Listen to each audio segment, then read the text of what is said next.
A spy becomes a spy either for money or because they're not satisfied with the job their government is doing. So they decide to feed information to the opposition in hopes of overthrowing the government that's running their country.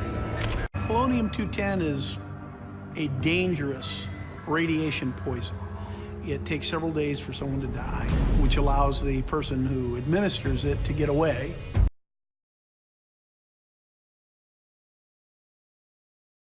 An investigator who's worked for the National Enquirer. Danno, thanks for making some time for us this evening. Accusations of blackmail and underhanded behaviour, are these the sort of tactics that the National Enquirer uses, and is that a surprise to you? It's never been a surprise to me. I've worked for the tabloid media for close to 40 years now, and the National Enquirer was one of our very first employers. And when they wanted to get a story, it didn't make any difference whether the story was true or not. They just wanted to get it out there. They would go to any means possible to do it. The tactics that I've heard you refer to, not only just going and getting the dirt on people, but once they've got the dirt, even going to those people's lawyers and then reselling the information or doing the dirty on them again. How does that work?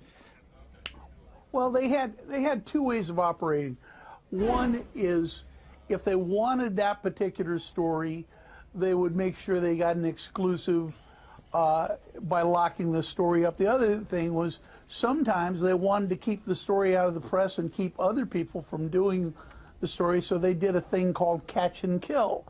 And they would do that several ways. Either they would offer them an exorbitant amount of money and say, okay, we now own the exclusive rights to this story, you can't sell it to anybody else.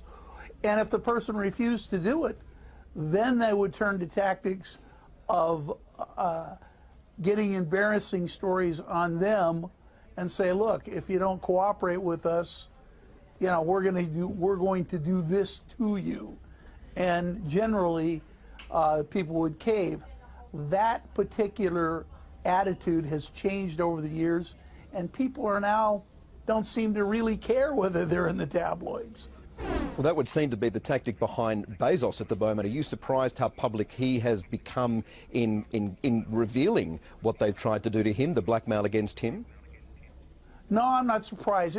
This guy is, well, from what I understand, the wealthiest man in the world, and he's basically said, I'm not going to put up with this. I'm going to put my foot down. And